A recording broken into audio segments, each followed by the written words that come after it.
시청자 여러분들도 잘 아시겠지만 이번 미국 대선은 역사상 이런 대선이 있었나 싶을 정도로 초박빙입니다. 누가 돼도 사실 이상하지 않은 50대 50의 이제 선거인데 해리스가 됐을 때보다 트럼프가 다시 대통령이 됐을 때 좀 더 준비해야 될 것들, 리스크들 더 많다고 볼 수 있는데요. 그러니까 파급이 굉장해요. 암살 시도도 있었잖아요, 진짜. 네. 이게 어떤 영향을 주기보다 오히려 막 서사가 되고 승승장구하는 데 도움이 됐다 이런 이야기도 있고요. 미국은 지금 남북전쟁 이후로 가장 분열되어 있는 상황입니다. 정치적인 양극단이 이제 지금 분열되어 있는 상황인데 그 분열을 상징하는 게 사실은 트럼프예요. 지금 트럼프 지지율이 왜 높냐고 생각했는데 미국은 거의 정확하게 반반 나눠져 있어요. 트럼프를 지지하는 사람과 지지하지 않는 사람. 그렇기 때문에 트럼프에게 주어진 서사는 누군가에게는 아주 열광할 수밖에 없는 그런 서사가 되는 거고 누군가에는 혐오스러운 일이 벌어질 수밖에 없는 거죠. 근데 이제 그러면 트럼프가 왜 이렇게 지지율이 높느냐? 저는 이런 말씀 많이 드리는데 트럼프가 있었기 때문에 미국이 분열된 것이 아니라요. 선후 관계가 바뀌었다.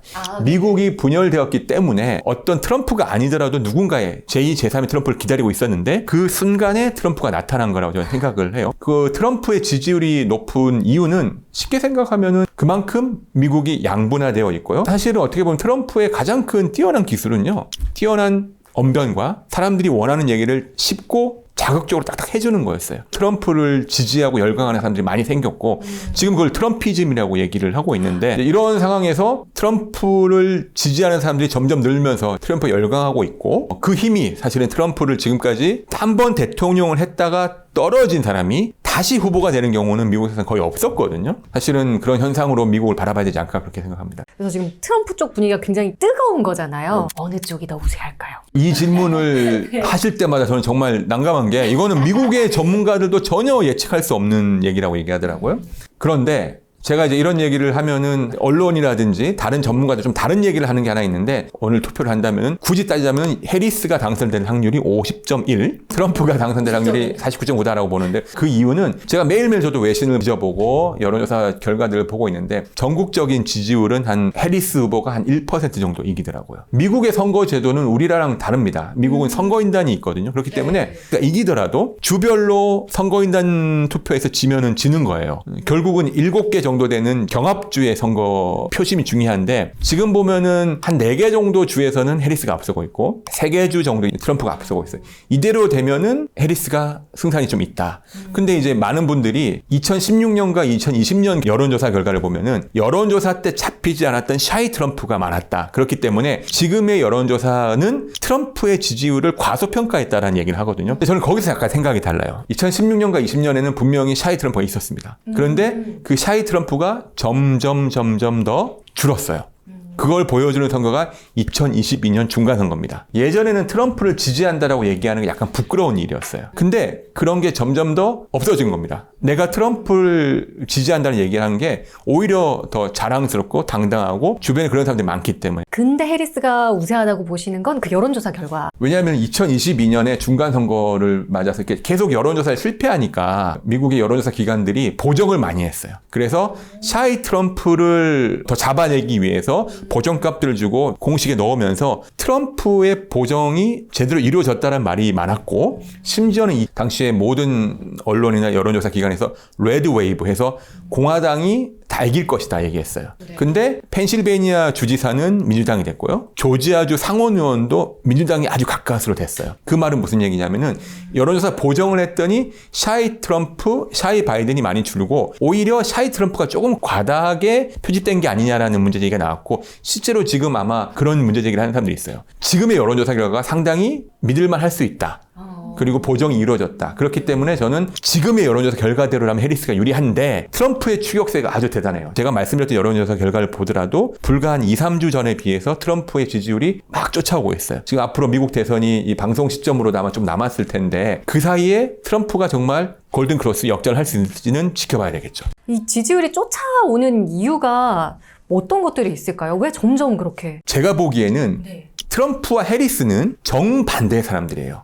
트럼프는 정통적인 백인이죠. 그리고 성공한 사업가입니다. 그리고 보수주의를 나타내고 있고 자 해리스를 보십시오. 여성입니다. 공직 검사 출신이죠. 젊으면서도 진보적인 색채를 나타내고 있습니다. 아주 극명하게 드러나죠. 우리 흔히들 생각했을 때 많은 사람들이 미국이라는 나라 정도면 지금까지 여성 대통령이 있었겠지라고 생각을 합니다. 없었잖아요. 없었어요. 단 한 번도 미국에서 여성 대통령이 나온 적이 없습니다. 그래서 지금 해리스를 보면요. 남성들 지지율이 낮아요. 우리가 보기에는 미국이라는 나라 정도면 좀 더 개방되어 있을 것 같고 그렇죠. 뭔가 진보적일 것 같고 유리천장이 없을 것 같지만 2016년에 힐러리 클린턴이 여론조사에서 아주 앞섰어요. 하지만 트럼프에게 졌죠. 백인 여성 힐러리 클린턴도 떨어졌어요. 왠지 여성한테 표가 잘 안 가고 맞는 말을 하는데 너무 엘리트 같기도 하고. 호감도가 좀 덜 가는. 그래서 지금도 해리스가 오히려 백인이 아닌데도 비백인들에게 표를 또 적게 얻는 바이든보다. 그러니까 남성 지지율이 좀 낮고요. 원래 민주당의 전통적인 지지층이었던 히스패닉, 흑인 남성들한테 지지율이 좀 낮다라는 약점을 갖고 있습니다. 그건 또 되게 놀라운 부분이에요. 그래서 이런 것들이 사실은 민주당의 전통적인 지지층을 복원하지 못하면은 해리스가 남은 기간 동안 어떻게 하느냐에 따라서 트럼프에게 역전을 당할 가능성도 적지 않다. 그래서 제가 아까 말씀드린 대로 누가 돼도 이상하지 않지만 여론조사 결과를 봤을 때는 그리고 그게 어느 정도 예전보다는 저는 보정이 많이 됐기 때문에 아직까지는 해리스가 좀 유리하다라고 그렇게 보고 있는데 남은 그냥 지켜봐야 되겠죠. 지금 트럼프가 대통령이 됐을 때는 우리나라에 미칠 영향이 이러저러하다라고 이미 말씀을 해주셨잖아요. 뭐 방위비라든지 좀 미국 국내에 집중하는 정책을 펼 거니까 반대로 해리스라면 어떨까요? 이번 대선은 제가 그 전에 한번 좀 말씀드리고 싶었던 것 중에 하나가 뭐냐면 이번 대선은 정체성 전쟁입니다. 단순히 대통령을 뽑는 선거야가 아니라 미국의 정체성을 결정하는 선거라고 저는 생각을 해요. 이제 미국의 이제 문화 전쟁이라는 이제 개념이 있어요. 전통주의자와 진보주의자들이 대결하는 건데 저는 이걸 넘어섰다라고 생각하거든요. 이 선거 구호를 봐도 큰 차이가 있습니다. 일단 민주당 해리스 후보 같은 경우에는 We are not going back. 우리는 그때로 돌아가지 않겠어. 그때가 언제냐? 트럼프 때인 거예요. 트럼프 1기 때로 돌아가지 않겠다는 거고요. 반면에 트럼프 후보는 미국을 다시 위대하게 만들겠다는 거예요. 아까 제가 말씀드렸다시피 막아죠. 미국이 외국이라든지 부패한 엘리트들 때문에 그레이트해지지 않았는데 다시 그레이트하게 만들겠다. 이게 극명하게 차이가 있고요. 두 번째로는 보수 복음주의와 진보 자유주의의 대결이에요.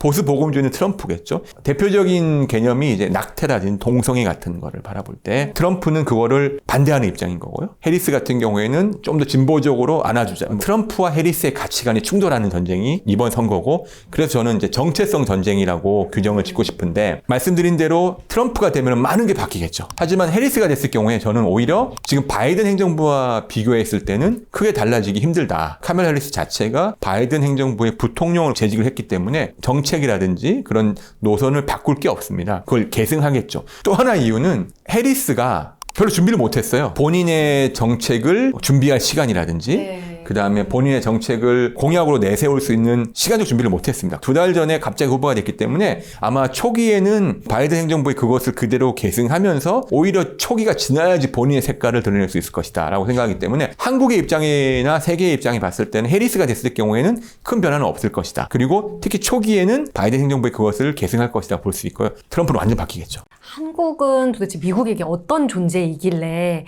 저희가 이렇게 큰 영향을 받고 계속 이렇게 주의 깊게 살펴봐야 하고 하는 걸까요? 사실은 미국은 지리적으로는 가장 멀리 있는 나라예요. 하지만 가장 가까워질 수밖에 없는 나라. 아시다시피 한국의 안보나 외교 정책이 상당수 우리 역사상 미국에 의해서 컨트롤돼 왔고 미국의 영향을 받을 수 없는 입장에 있었고요. 경제적으로도 보면은 우리나라처럼 대외 의존도가 높은 나라는 무역이 아주 중요합니다. 세계 무역과 세계 경제를 이끌어가는 거는 당연히 미국이죠. 세계 화폐가 뭡니까? 달러죠. 그만큼 전 세계의 이 헤게모니를 쥐고 있는 나라가 미국이잖아요. 미국이 2차 대전 이후로 달러로 전 세계 화폐를 결제를 그걸로서 할 수 있는 경제 체제를 만들었고요. 전 세계의 미군을 파견해서 군사적으로도 컨트롤을 했습니다. 한국은 당연히 그런 나라에 영향을 많이 받을 수밖에 없고요. 그렇기 때문에 더 영향이 많다. 좀 더 구체적으로 설명을 드리면은 우리가 대외 의존도가 많잖아요. 트럼프가 대통령이 됐을 때, 해리스가 됐을 때 변화할 수 있는 가장 큰 게 일단 대북 정책도 많이 변합니다. 일단 해리스가 대통령이 됐을 경우에는 지금의 바이든 행정부와 비슷한 대북 정책을 이어받을 거예요. 그 말은 곧 원칙적으로 대응을 할 겁니다. 원칙이라고 말을 하지만 사실은 어떻게 보면은 일부 이제 한국에 계신 분들 입장에서는 이제 대북 관계에 있어서 원칙론적으로 대응하다 보니 남북 대화라든지 북미 대화가 잘 이루어지지 않겠구나라고 이제 걱정하시는 분도 있죠. 근데 반대로 동맹 관계는 예전과 같이 그대로 유지될 가능성이 있습니다. 하지만 트럼프가 됐을 경우에는요, 어떤 변화가 있겠냐? 트럼프는 지금도 얘기하죠. 김정은하고 나하고 개인적인 친구야. 그래서 내가 편하게 만날 수 있어. 라는 얘기를 하고 있지 않습니까? 그렇게 되면은 의외로 트럼프가 대통령이 됐을 경우에는 북미 관계나 남북 관계에 있어서 돌파구가 생길 가능성도 있다. 예전에 일기 때도 그랬잖아요. 근데 다만 예측하기가 좀 힘들고 워낙 트럼프라는 인물이 변덕이 좀 심합니다. 아시겠지만.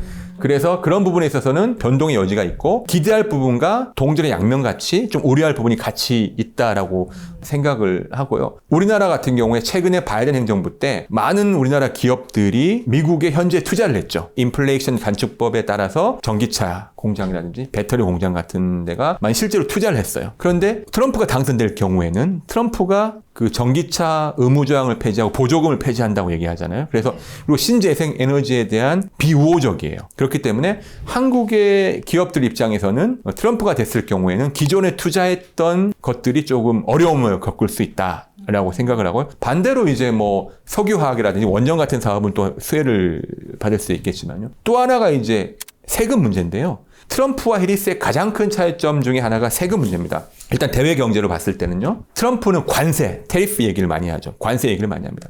실제로 트럼프가 1기 행정부 때 중국에게 50% 정도의 관세를 물렸거든요. 근데 지금은 공공연하게 말하는 게 100%, 200%를 물리겠다고 얘기하죠. 세계에 지금까지 존재했던 공급망 질서가 흔들어지는 거가 될 겁니다. 그럼 이제 한국 같은 경우에도 우리가 대외 무역 의존도가 높고 수출을 많이 하는 나라인데 과연 한국에게도 관세를 그러면은 얼마나 매길 것인가가 되겠죠. 관세가 오르면서 미국의 인플레이션이 움직일 수 있습니다. 관세를 많이 물리니까 수입품들의 가격이 오르겠죠. 그러면 미국의 물가가 오를 수 있어요. 그랬을 경우에 우리나라가 수출하는, 우리나라가 진출해 있는 기업들이 어떤 영향을 끼칠까? 상당히 큰 영향을 끼칠 수 있겠죠. 그래서 뭐 제가 드리는 말씀은 미국의 대통령이 누가 되느냐에 따라서 우리나라도 큰 영향을 끼칠 수 있다. 안보, 경제, 대외 수출, 이런 외교 정책까지 큰 영향을 끼칠 수 있기 때문에 한국 분들이 외국의 대통령 한 명 뽑는 건가? 라고 볼 게 아니라 이번 대선을 어떻게 보면은 야, 우리나라도 큰 영향을 끼칠 수 있겠구나. 그리고 전 세계에도 큰 영향을 끼칠 수 있겠구나 생각하고 좀 주의 깊게 지켜봐야 되지 않나라고 저는 생각을 하고 있습니다. 트럼프나 해리스가 당선이 되면은 개인에게 또 어떤 영향이 가는지가 좀 궁금한 것 같아요. 일단 경제적인 관점으로 봤을 때는요. 우리가 투자 포트폴리오가 바뀔 수 있어요. 사실은 첫 번째로 이제 말씀을 드리는 게 Inflation Reduction Act입니다. 근데 우리가 생각하기에는 IRA가 Inflation Reduction Act인데 뭐 그게 왜 관계가 있지? IRA 중에 가장 중요한 부분들이 바이든 행정부가 신재생에너지, 그 다음에 녹색 산업에 이제 많은 투자와 지원을 아끼지 않는 거예요. 그래서 전기차 의무 보조금도 주고 전기차를 언제까지 의무화하겠다. 탄소 배출을 줄이겠다는 거죠. 거기에 따라 사실 우리나라 기업들이 많이 진출을 했죠. 뭐 SK라든지 삼성이라든지 반도체 공장도 마찬가지인 거고요. 현대 기아차 같은 경우에도 그 공장을 텍사스에 이제 전기차 그 라인을 만들고 있잖아요. 이렇게 진출해 있는데 트럼프가 됐을 경우에 이것들이 상당히 다시 되돌아갈 수 있어요. 리버스가 될 수 있어요. 트럼프의 지지층들은 전기차라든지 신재생 에너지에 관심이 크지 않습니다. 심지어 트럼프는 뭐라고 얘기하냐면 기후위기는 헉스다. 그러니까 사기다. 거짓말이야 라고 얘기를 해요. 왜냐하면은 트럼프의 주 지지층은 러스트벨트, 예전에 공장 노동자들이에요. 석탄산업, 철강산업, 전기차가 아닌 우리 흔히라는 일반적인 자동차. 그런 사람들 입장에서는 아니 내가 트럼프를 지지했는데 트럼프가 녹색 산업 얘기하고 신재생 에너지 얘기한다면 지지하지 않겠죠. 그 다음에 석유, 이제 그 셰일가스를 프래킹해서 뽑는 이제 전통적인 석유 시추 산업에 많이 종사하고 있단 말이죠. 그렇기 때문에 트럼프가 당선되면 우리나라 기업들이 투자했거나 혹은 우리나라 사람들이 개별적으로 투자했던 신재생 에너지라든지 녹색 산업이 위기를 맞을 수 있기 때문에 그 투자 포트폴리오를 고민해야 된다. 다시금 그런 변화가 올 수 있다는 생각이 들고요. 대신 원래 우리 흔히들 아는 전통적인 제조업이라든지 석유화학 산업, 원전 관련된 사업들은 트럼프가 당선이 되면은 좀 빛을 볼 수 있겠죠. 또 하나는 또 중요한 게 이제 사실은 이제 가상화폐 시장인데 비트코인에 대해서 트럼프는 여러 차례 얘기를 하죠. 지원할 거야. 그거를 실제 공식 화폐로 만들 거야 라고 얘기를 하고 있어요. 그렇기 때문에 트럼프가 당선이 될 경우에는 가상화폐 시장에서 뭔가 변화가 있을 수 있고 투자가 좀 유망하지 않을까라는 생각이 들어요. 해리스는 아직까지 그 부분에 있어서 공식적인 어떤 입장을 내놓지는 않고 있어요. 따라가는 입장이거든요. 그렇기 때문에 한국 분들 입장에서 이런 부분들을 주의 깊게 보실 필요가 있지 않을까 라는 생각이 듭니다. 테슬라도 트럼프 친화적 하더라고. 일론 머스크가 1,000억 원을 기부했다고 지지 선언하면서 최근에 아주 놀라운 소식이 하나 있었죠. 머스크가 매일 한 명씩 추첨을 해서 100만 달러를 주겠다고 했어요. 100만 달러면 우리 돈으로 14억쯤 되는 거죠. 근데 누구한테 주느냐? 미국의 수정헌법 1조인 표현의 자유, 미국의 수정헌법 2조인 총기 소유에 대한 자유를 얘기하는 옹호하는 거에 서명하는 사람들한테 주겠다고 했어요. 근데 이 조항이 정확하게 트럼프가 내세우고 있는 일종의 정책이나 공약이거든요. 트럼프를 지지하는 사람들 중에서 내가 추첨을 해서 100만 달러를 매일매일, 정말 돈이 많죠. 저도 이유는 정확하게 모르겠지만 일단은 일론 머스크가 트럼프에 대한 지지를 공식적으로 하고 있는 것이고 당선되기를 바라고 있는 것이다 라고 생각해요. 그래서 심지어는 이제 미국에서는 이게 선거법 위반이 아니냐라는 얘기가 나오고 있거든요. 원래 2020년 대선에서는 바이든을 지지했다라고 알려지고 있어요. 근데 대다수 사실은 이제 캘리포니아 출신 혹은 실리콘밸리 출신 아니면 IT 테크 기업 출신들의 미국인들은 특히 고학력일수록 민주당 지지세가 높아요. 공화당보다는. 근데 머스크는 다르죠. 왜 그럴까? 테슬라가 사실은 시장 점유율 미국에서는 1위인 이제 전기차 업체잖아요. 트럼프가 대통령이 돼서 만약에 전기차에 대한 지원을 줄이거나 뭐 이런 것들을 한다고 했을 때 가장 손해를 덜 볼, 오히려 이득을 볼 기업이 테슬라다고 보는 거예요. 다른 후발주자들이라든지 다른 기업들이 진입장벽이 높아지는 거죠.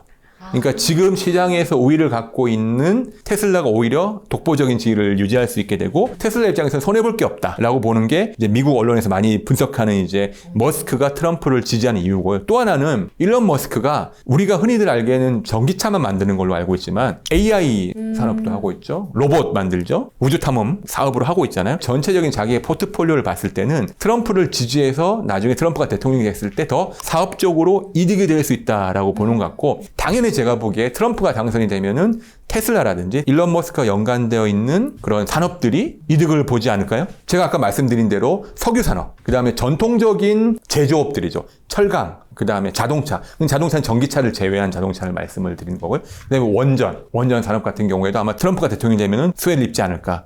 그런 생각이 듭니다. 네, 지금까지 미국 대선과 관련해서 또 한국에 미칠 영향까지 이야기를 들어봤는데요.